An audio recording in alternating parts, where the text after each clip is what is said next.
Estamos hablando de comportamiento, estamos hablando de la estupidez contemporánea que oscurece la vida política nacional.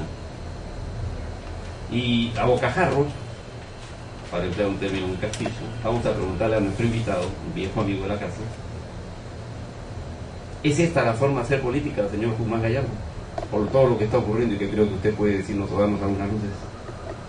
Bueno, sí, estamos hablando de lo que está sucediendo actualmente en el país.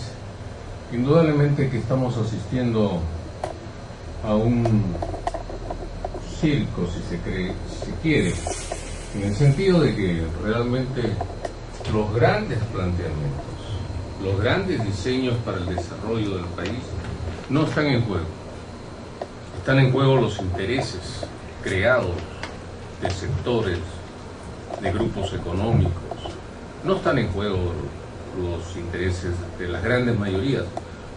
Lo interesante hubiese sido que todo este debate, toda esta pelea que se ha dado en estos últimos tiempos hubiese sido en función precisamente para quienes el gobierno y quienes están en las instituciones destinadas precisamente a facilitar estas cosas, lo hicieran en función de los más pobres. Pero es al revés. Es simplemente una danza de intereses económicos al más alto nivel. Como diríamos, o como dirían en mis tiempos, es una pelea de blancos, aunque esto no es un concepto racista, ¿no? Bueno, si lo dice por blancos, creo que aquí no afecta a nadie, pero porque aquí todos somos iguales. Lo que me gustaría mucho, don Jesús, es que usted nos dé algunas ideas, o nos contradiga.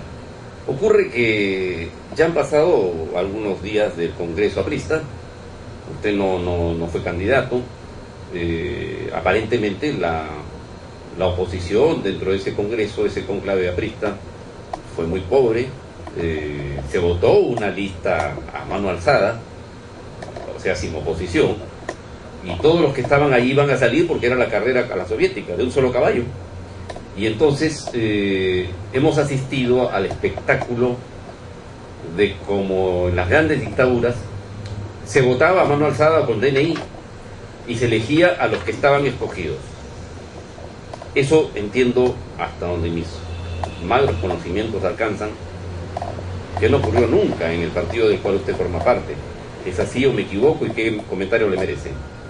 Indudablemente que al empezar hablando del Congreso último del partido, el 23º Congreso, tenemos que decir que este ha sido capturado por el sector más lumpen del partido.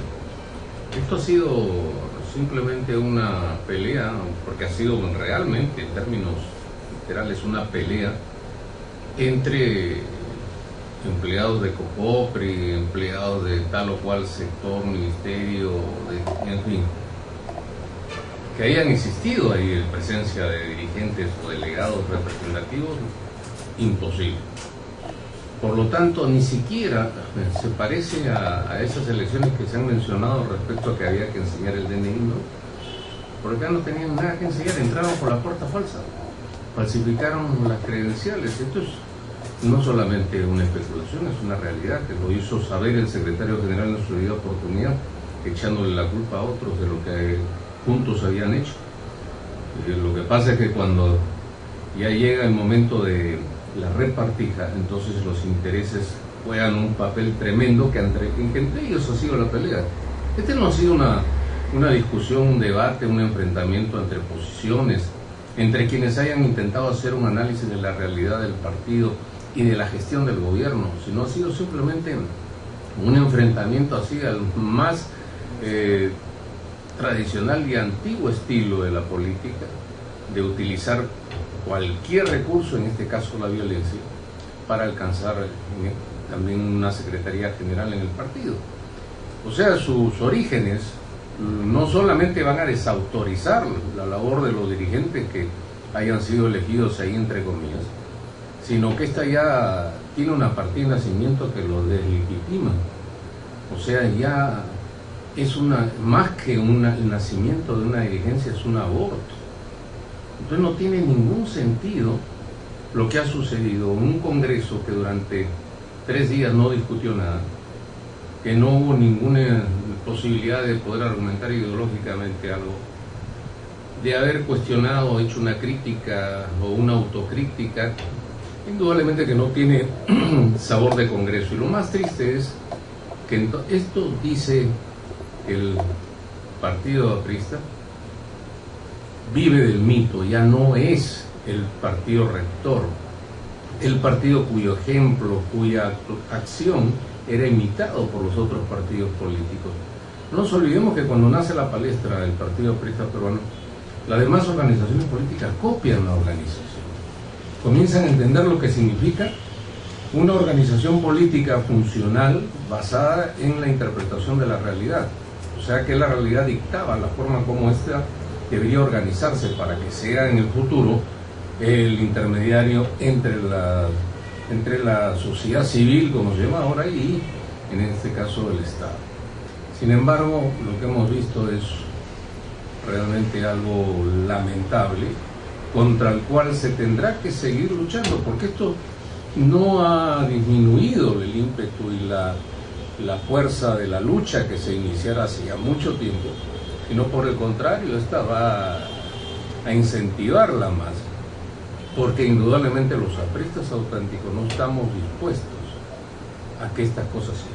Pero una pregunta que creo que es importante, importante no porque yo la diga, sino porque los hechos demuestran que o los apristas que acuran o minan de estas situaciones que usted viene denunciando con frecuencia, no estuvieron en el Congreso o no lo dejaron pasar o simplemente no existen. Usted me perdona la objetividad del tema, o simplemente que el mito vale tanto para quienes lo invocan como para quienes todavía creen en ese mito. El APRA dejó de ser un ejemplo muchos años atrás, mucho tiempo atrás, en 1990 me parece que llegaron a 4%, desaparecieron del padrón electoral. Y fue la consecuencia directa, perdón, usted Jesús, para completar el cuestionamiento, fue lo que ocurrió después del desvergonzado, impresionante, voluntarista gobierno de 1985-1990, sobre el cual hay una paridad de opiniones en catalogarlo como uno de los peores gobiernos que ha podido existir. Si hacemos un cálculo preciso, exacto, vamos a darnos cuenta que indudablemente esto tiene una data antigua, ¿no? Y esa data indudablemente habla de tiempos como los que aquí se acaban de insinuar. En realidad, si vamos a hablar del tiempo, de la época en que esto comienza a deteriorarse, indudablemente tendremos que remontarnos por lo menos 25 años atrás. Y cuando hablamos de 25 años atrás, ¿quién asume o toma las riendas de la conducción del partido? Alan García. Y si vamos a buscar responsables o quienes son realmente los que comenzaron a deteriorar la organización y la proyección del partido, lo vamos a tener que encontrar entre quienes manejaron el partido durante estos 25 años. Yo no pretendo esconder nada absolutamente, por el contrario, ser objetivo y decir la verdad, en el sentido de que en ese lapso de tiempo se produjeron tantas cosas que ya muchos han olvidado. ¿Qué pasó del 90 al 2000, por ejemplo? Sobre todo de quienes dicen que lucharon contra la dictadura fujimorista. A ver, que exhiban algo concreto, algo que realmente sirva para mensurar esa lucha.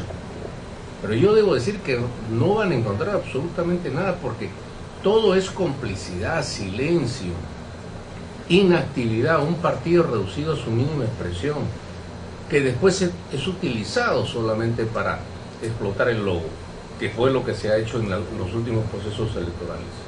Hay que recordar además que en el año 92 el señor García deja el país bajo la suposición de una persecución sañuda, y primero se asila en la Embajada de Colombia y luego se va a Francia, y él no volvió hasta el 2001, si no me equivoco. Entonces hay ejemplos de cómo el caso, por ejemplo, y esto ocurrió entre 1949 y 1954, el doctor Ayala Torre se asiló por coincidencia a posteriori. Se ha querido revivir una leyenda, ¿no? Mañosamente. Se asila en la Embajada de Colombia, pero permanece como un preso en el Perú durante 5 años, con peligro incluso, hasta donde yo sé y entiendo, de que la embajada o el local de la Embajada colombiana fuera tomada a tiros y con tanques, porque se habían cavado zanjas alrededor, pero evidentemente, y eso le queda claro al público oyente que debiera aprenderlo de una vez, Ayala Torres no va a ser ni es una representación viva en el señor Alan García. Es decir, Alan García nunca será Ayala Torres. Creo que sobre eso hay consenso. 4:32 minutos, la hora oficial en todo el país. Breve pausa, retornamos.